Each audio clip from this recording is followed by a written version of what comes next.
Good to go. Thanks. Is that good?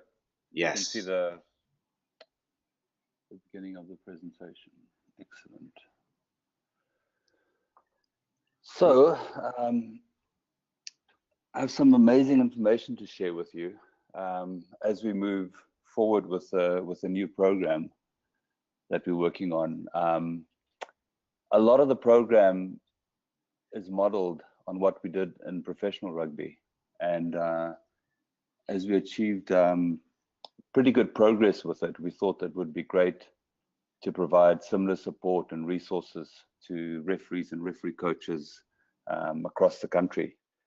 And talking to some of the people that were involved with professional rugby, talking to Rion and Mark and Amanda, we felt it would be really good to take the similar process through and to take everything we learned from that, because we have referee coaches from all over the world providing great resources and great support, and taking that into the competitions that we have around the country. And Steve Perrell and Derek Summers also on the call, and John Clavin's here, so there are quite a lot of people that are very familiar with it.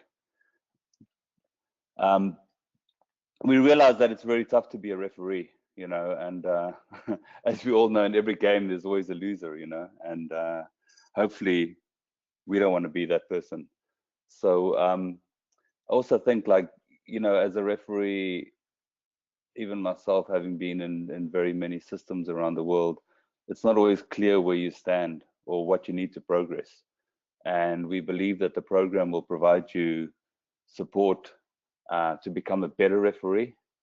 But one of the things with the system is with the program is that you're not going to become great overnight. It takes a lot of time, a lot of work that you have to put into it to achieve results. And maybe a little bit later we can have Derek and Steve Perrell and maybe Rion share a bit of their thoughts on how the other programs went. Just before you think that I've gone crazy and this is a very strange font to use, I've been watching a lot of the World Cup soccer, and Adidas designed a super fantastic World Cup font. So I thought, in the spirit of the World Cup, I will use the font in this presentation. As I go through the presentation, if you have questions, I think just put them in the system. I won't be able to see that. So hopefully Kurt or Bethany will be able to unmute you or ask me questions. So looking at the program from the summer through to the spring, the initial program that we started, and it was quite a rush, so we didn't give everybody enough time to prepare for it. But moving forward with the RCTs, and I know there's going to be some adjustments with the RCTs, but the idea was to get some referee coaches out to RCTs and to have to provide opportunity for the LROs to nominate referees and to get them into the RCTs, and then have national level coaches be at the competitions to support them. And then, they give feedback to us and the selection committee and the assignments chair, to Rion, to tell us which referees were the most successful. And then those referees will go through into the fall programs. The way we've set up the system is that now in the fall, you might have seen there was application for the WPL. The same will apply for the D1A and the ARP. So what we want to do is we just want to be sure that we have referees and referee coaches that are dedicated to the program. So all of the competitions have bought in to the fact that they got to provide us really high quality video, and they will provide that either by end of Sunday or Monday morning. So by Monday at midday, hopefully the video will be up. I'll go through the program later, but the competitions have bought into what we're trying to do: WPL, ARP, and D1A, and then also the PRP in the spring. But one of the things to consider is that I know there were a lot of applications for WPL, and Rion and Amanda and they're still working through that, and they'll obviously run it through the administrators of the WPL before final selections are made and through the selection committee. Is that we only have 40 games in the WPL, so it's not like we're going to be able to assign 20 referees to the competition, you know, so it'll be a smaller pool.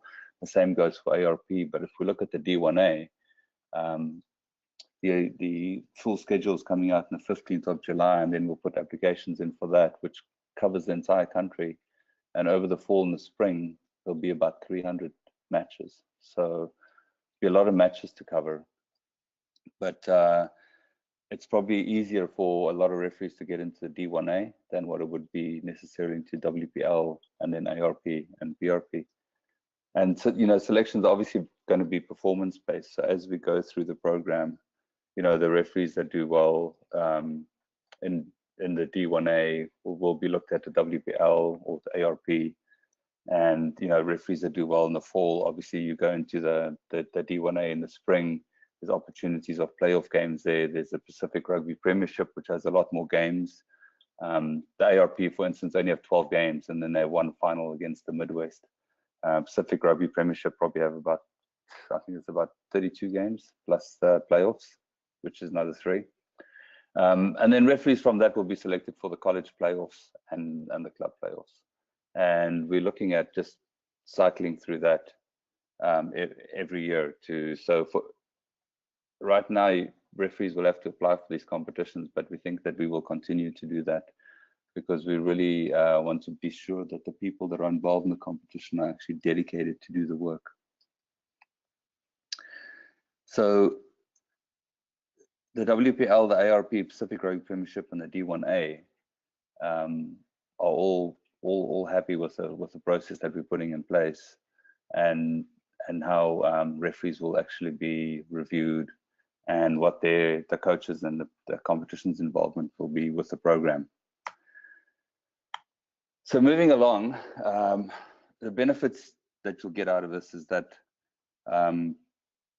as a referee, I mean, as anyone who's participating in any of these competitions, there won't be any direct cost to you. So you'll have access to these systems. It'll be the new system, which we will talk about probably in a week's time. We'll set up another call. We will go through everything in much more detail. But so the benefits are you get referee online video self-review, you get the referee coach review. There'll be weekly match official online meetings, which will be run by the referee development manager and myself and the referees and the referee coaches. Everyone will be involved, which will then lead to weekly best practices and video clips.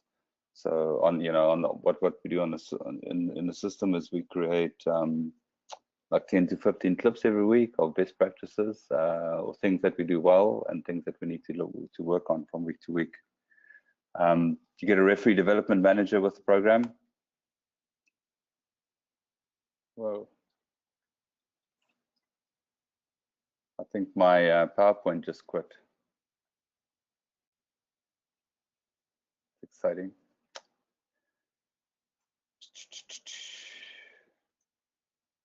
Huh.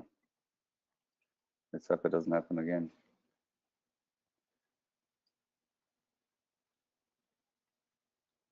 Yes, and obviously there'll be match fees, and the high performance referee manager be in the competition. And for all the competitions, the match fees will probably be $100 because the referee coach also gets $50, and you'll be provided a lot more support. But you will be expected to do the work, you know. So we will actually go through what the requirements are for the competitions first. So fitness minimum to apply for these competitions would be beep will be 11, yo-yo around 16. Oh man, Microsoft is not liking the meeting.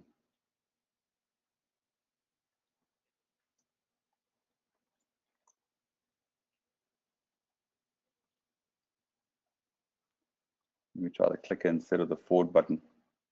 So minimum beep is 11, yo-yo 16, best practice beep 13, yo-yo 18. I think for anybody that wants to be, that have aspirations to go to the highest level, I think that they should, obviously, you know, the fitter you are, the easier it is. It's something that you can control yourself. So if you're very fit, it's easy to make selections to saying that, you know, this referee is very fit. You know, if there are any issues with fitness, it's, you know, you're not putting yourself in the best position to be selected for the best games. Referee education, level 2 minimum. So even if you don't have level 2 at the moment, if you've only done level 1, you know, you won't be excluded, but you'll be expected, like within the next cycle, to be able to complete your level 2. We really expect you to be an active participant in your own development. So, you know, you often feel a lot of referees just expect to be given things or handed things, you know, and we've all come across referees who make excuses and say, well, couldn't do this, couldn't do that. Take control of your own development. Do the work. Something's not working for you, or you have any issues, then talk about them, bring them up. You know, don't let them fester. Take control of your own development.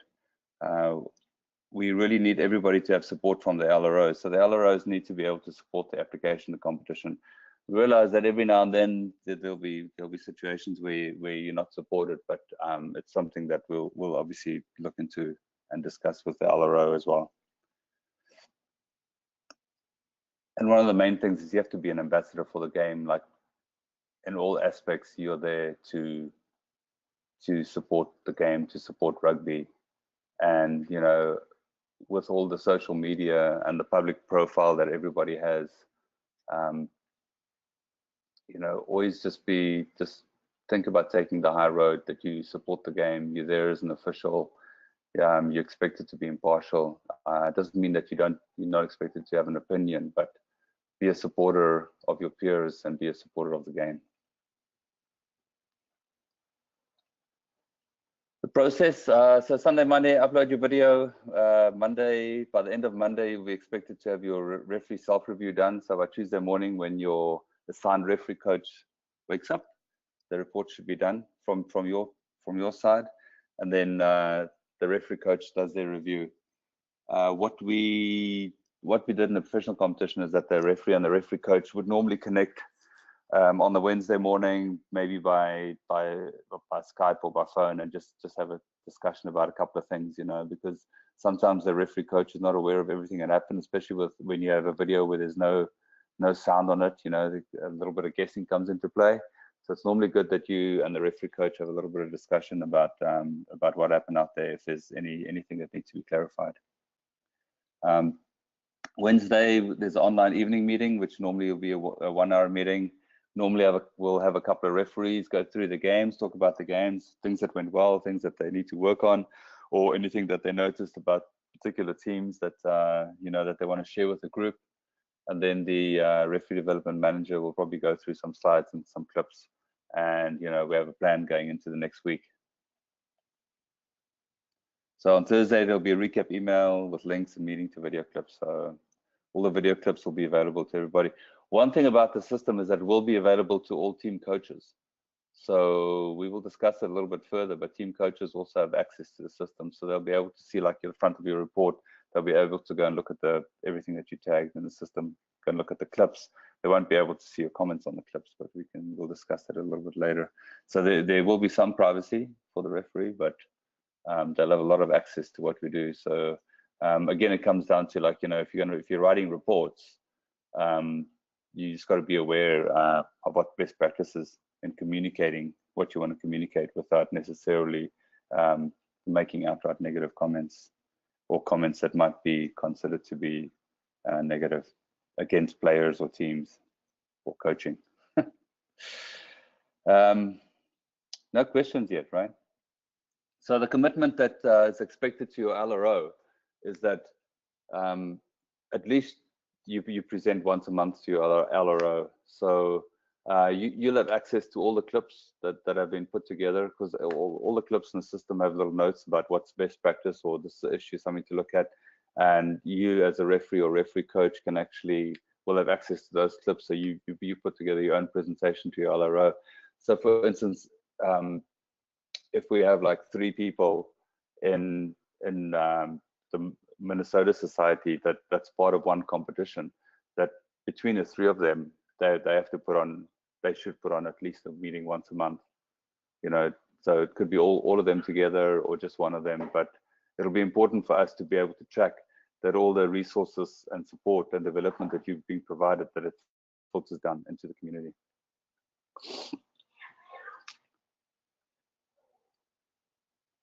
Big thing to always consider is that people don't buy in to what you do, they buy why you do it. So if you go in there with a positive attitude and, whatever you do in rugby, wherever you go, just think of yourself as a product that you're selling, that people will buy into your attitude, how you approach them, and who you are. So questions? This is the end of the presentation, and I thought that we can take some questions. What we will do in about a week's time is we will go through a much more detailed presentation on how the process actually works and what it looks like. Richard, question from Tammy is about travel costs. What is covered for the traveling referees likely for the games assigned?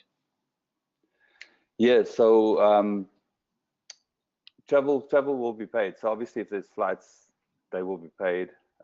Flights will be paid. The way the system will be set up is that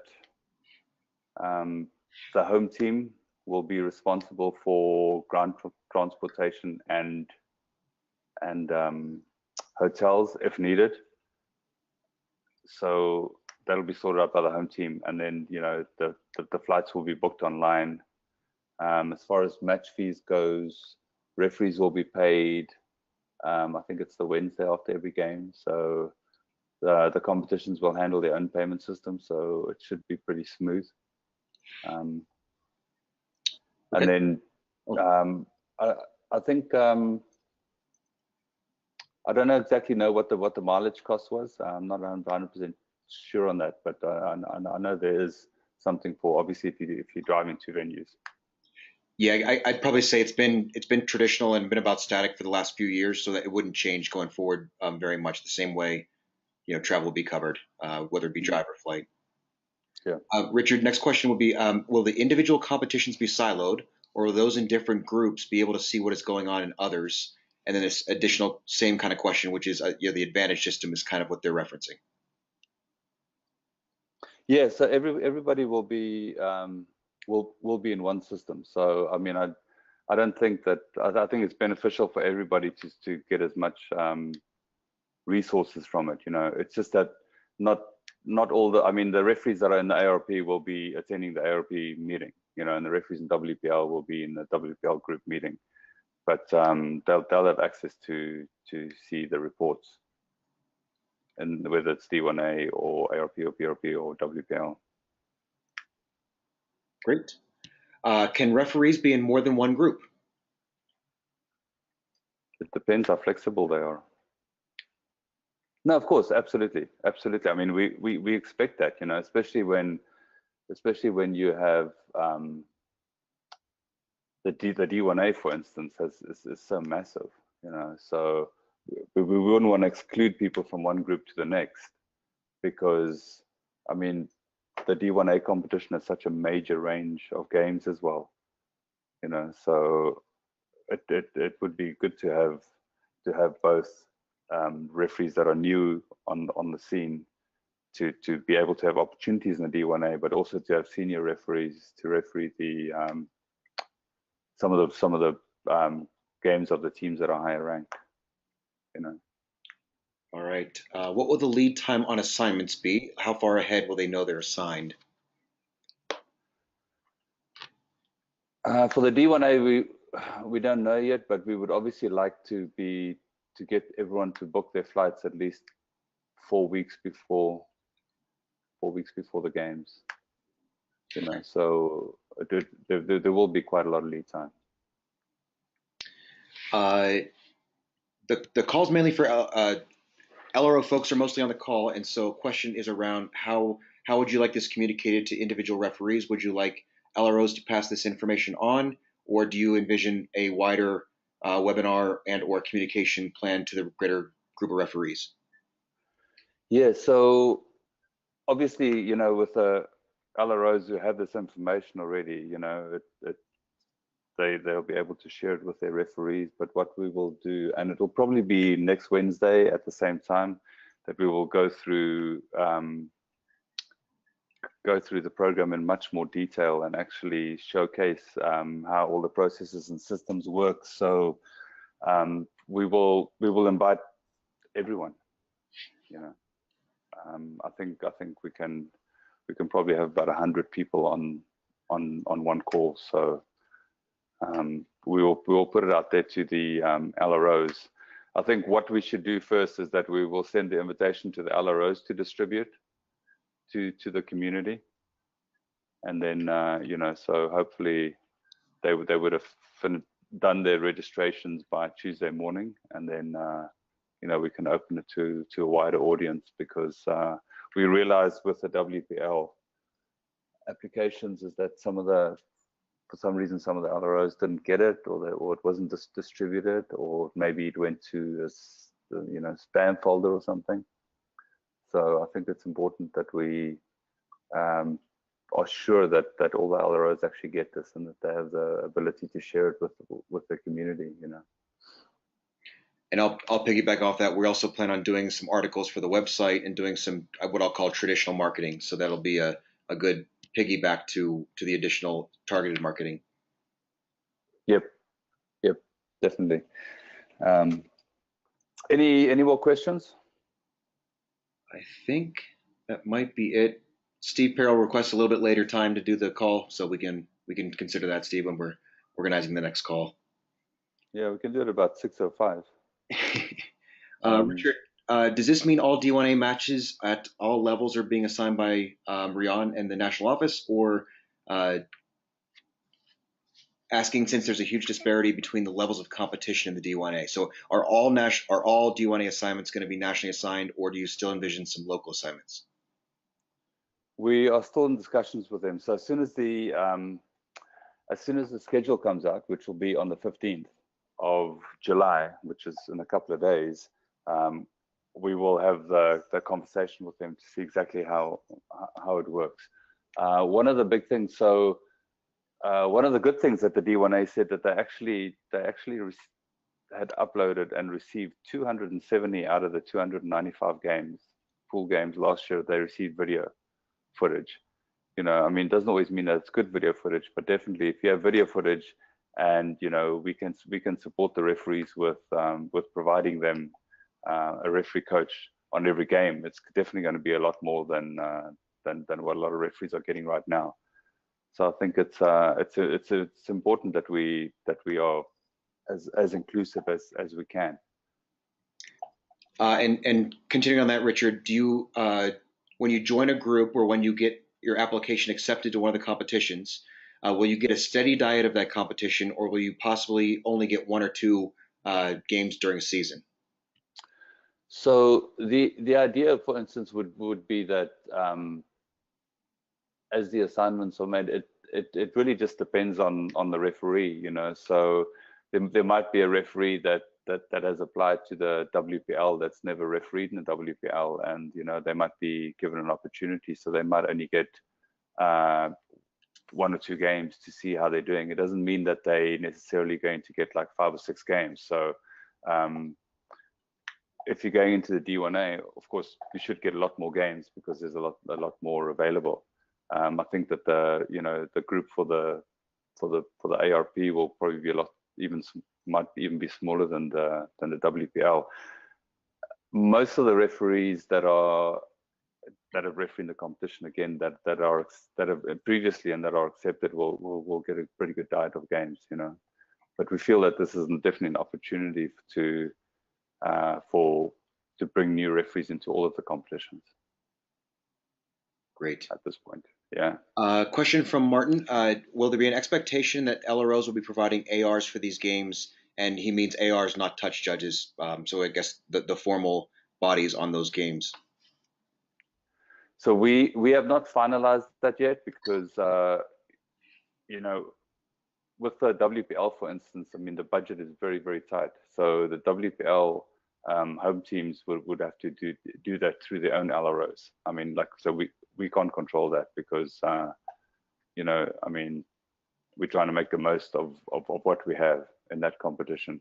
D1A, we haven't decided yet, but the idea was that we would that is to sit down and actually develop a program where we could actually develop at least touch judges in certain areas to get them involved, you know. But the D1A did mention that they would be looking at possibly putting some money towards it, putting some money towards actually having people assigned, you know. So if someone's done a level 1 course and they're not necessarily refereeing, that they could get paid to be assigned.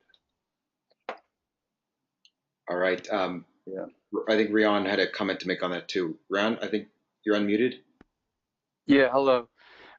So as Richard mentioned, there's still discussions ongoing, but the same premise that has always kind of been in place for the ARP and for the WPL would be in place if we're not able to come to an agreement, in that the teams would be responsible for requesting ARs from the locals, you know, if not through the national office. So I think from an LRO perspective, you must be ready that there might be a request for the ARP and WPL to provide ARs. And then what we've told them in the past, and we'll tell them going forward, those two competitions would be that the cost would be whatever the local rate is. So if your society charges $50 per AR, that's what you would charge directly to the team and get reimbursed by the team. Great. Thanks, Rian. All right. Additional questions for Richard? I also think what we would do next week is probably do the call at. I know it's going to be, you know, it's always difficult to please everybody across the country, but I think it might be like 9 Eastern, 8 Central, 7 Mountain, and 6, just to make sure that the people on the West Coast are actually, you know, out of work, they have an opportunity to join. Yeah, and Richard, I might suggest a little earlier in the week if possible, because the World Cup stuff, it gets a little crazy. I know with travel, hopefully everybody's traveling to the World Cup, so they'll be busy. But maybe early in the week might be a better date if you have a night that works. Well, maybe we can do it the Monday after. Oh yeah. Yeah, maybe do it on the Monday after. I think it might be better. It just gives a little bit more time, and then because a lot of people obviously be at the World Cup, so we can do that. Great. Final questions for Richard? Certainly can follow up directly with him afterward, and then we'll also send all the information out after the call tonight as well, so you can have his presentation.